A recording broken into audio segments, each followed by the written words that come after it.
Assalamualaikum warahmatullahi wabarakatuh. Sebelumnya, perkenalkan nama saya Selin Afrianda dengan NIM 234159111 dari kelas 4A Manajemen. Pada kesempatan kali ini, saya diberikan tugas dari mata kuliah Manajemen Keuangan. Nah, di sini saya akan membahas materi tentang manajemen kas, meliputi apa sih manajemen kas, yang kedua tujuan manajemen kas, yang ketiga perbedaan manajemen kas minimum dan manajemen kas maksimum, yang terakhir yaitu menyusun saldo kas minimum dan saldo kas maksimum. Untuk pembahasan lebih lanjut, kita bahas di slide berikutnya. Nah, apa sih manajemen kas itu?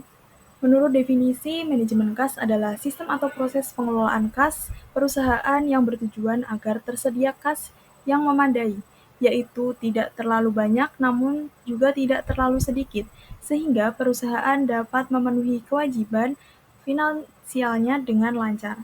Kas sendiri merupakan aktiva paling liquid yang dapat digunakan segera untuk membayar kewajiban dan menjalankan operasional perusahaan.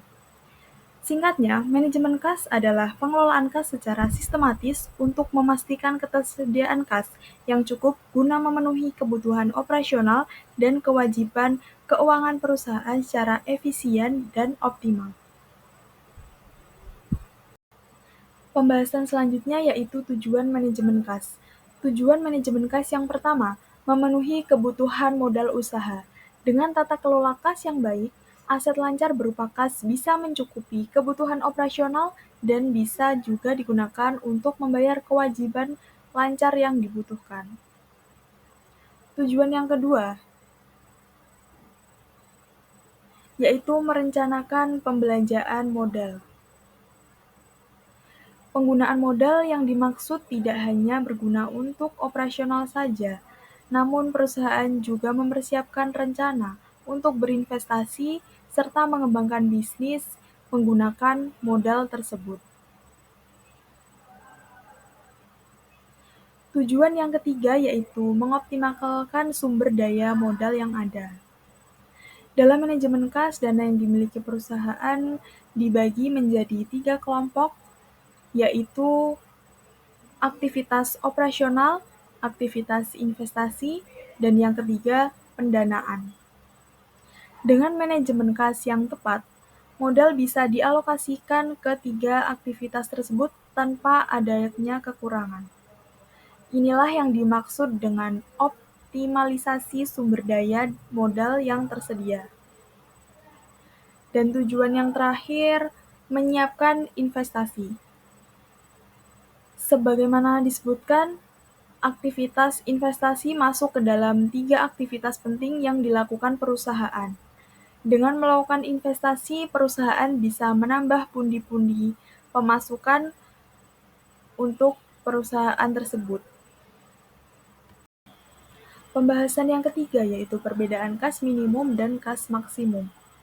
Definisi dari kas minimum adalah jumlah saldo terendah yang harus selalu tersedia agar perusahaan dapat memenuhi kewajiban keuangan harian dan menjaga kelancaran operasionalnya.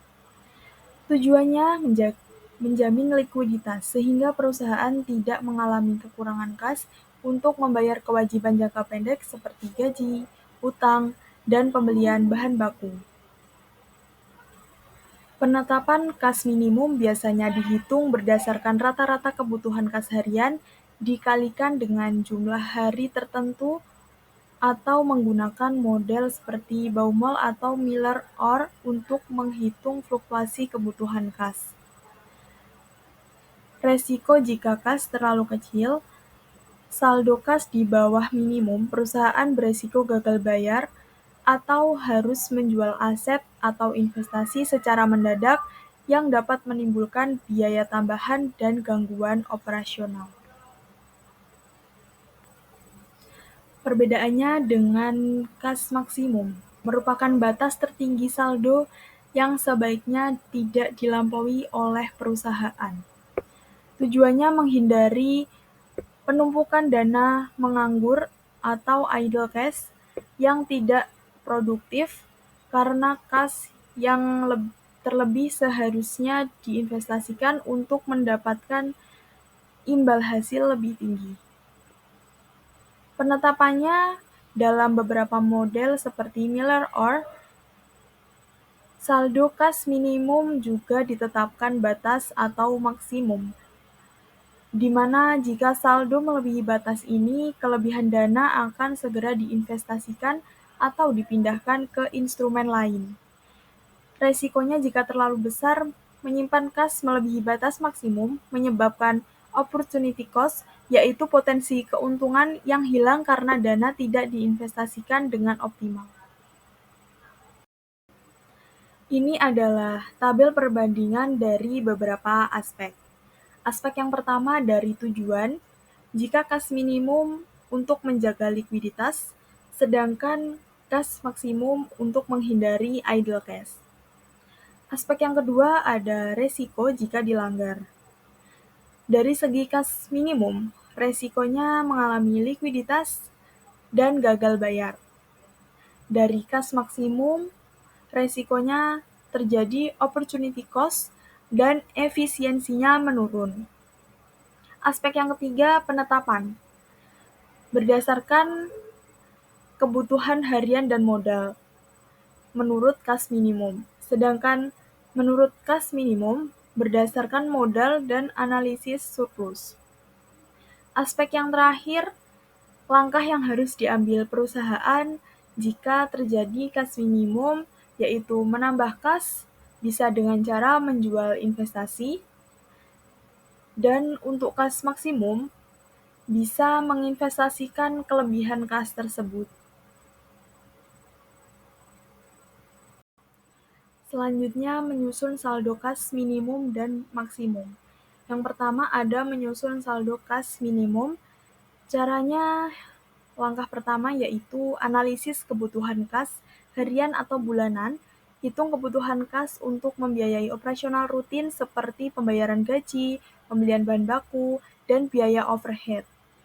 Langkah yang kedua, pertimbangan fluktuasi arus kas.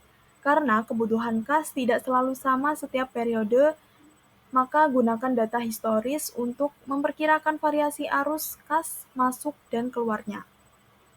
Langkah yang ketiga, penetapan saldo minimum. Tentukan saldo kas minimum berdasarkan kebutuhan terendah yang harus tersedia agar operasional tidak terganggu.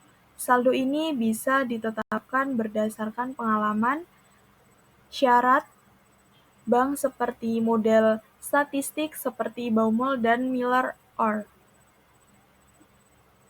Model Baumol menggunakan pendekatan EOQ atau Economic Order Quantity. Saldo kas minimum dihitung agar biaya transaksi dan opportunity cost seimbang. Model yang kedua yaitu model Miller-Orr menentukan batas bawah atau minimum dan batas atas atau maksimum saldo kas dengan memperhitungkan variabilitas arus kas, biaya transaksi, dan tingkat bunga investasi. Nah, ini merupakan rumus kas minimum atau bisa disebut rumus saldo kas optimal yang dilambangkan dengan huruf C. Huruf C di sini yaitu saldo kas optimal juga berfungsi sebagai kas minimum. Lambang yang kedua B atau biaya transaksi setiap kali konversi kas.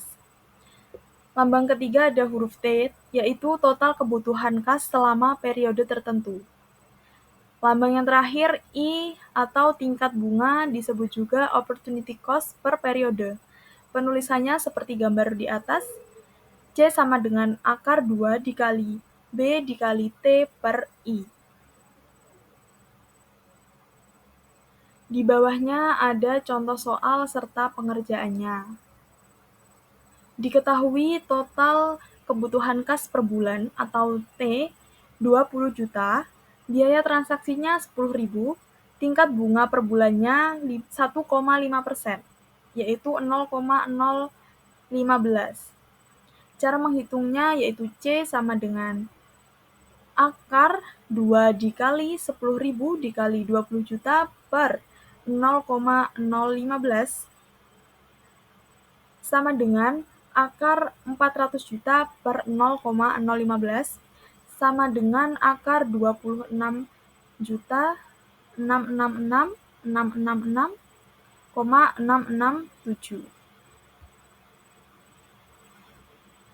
Hasil akarnya 5.163.978. Maka ketemulah hasilnya saldo kas optimal atau minimumnya yaitu 5.163.978 dengan saldo kas rata-ratanya 5.163.978 dibagi 2 yaitu ketemu 2.581.989. Dengan jumlah transfer per bulannya yaitu 20 juta dibagi 5.163.978 sama dengan 4 kali transfer untuk per bulannya. Selanjutnya, penyusunan saldo kas maksimum. Langkah pertama, menganalisis arus kas yang berlebihan dengan mengidentifikasi potensi kas menganggur yang tidak dibutuhkan untuk operasional jangka pendek. Langkah yang kedua, menetapkan batas maksimum. Saldo kas maksimum biasanya ditetapkan sebagai batas atas, di mana kelebihan kas sebaiknya segera diinvestasikan ke instrumen yang lebih produktif. Langkah yang ketiga dengan model Miller-Orr. Batas atas saldo kas dihitung dengan rumus H sama dengan 3Z.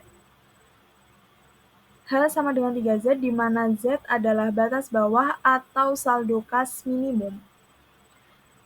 Langkah yang terakhir, evaluasi opportunity cost. Pastikan saldo kas tidak terlalu besar agar tidak timbul opportunity cost akibat dana yang menganggur tersebut. Ini adalah rumus dari kas maksimum, yaitu dituliskan dengan lambang Z, buka kurung, 3B sigma kuadrat per 4I, tutup kurung, pangkat 1/3 plus L. B di sini yaitu biaya transaksi, sigma kuadrat yaitu varians arus kas harian, dan I tingkat bunga harian, lambang L saldo kas minimum yang ditetapkan perusahaan. Rumus batas atas kas maksimum dilambangkan sebagai H sama dengan 3Z. Dan rumus rata-rata saldo kas yaitu C sama dengan 4Z min L per 3. Nah, ini dia penerapan dari rumus kas maksimum, contoh soal dan langkah-langkah mengerjakannya.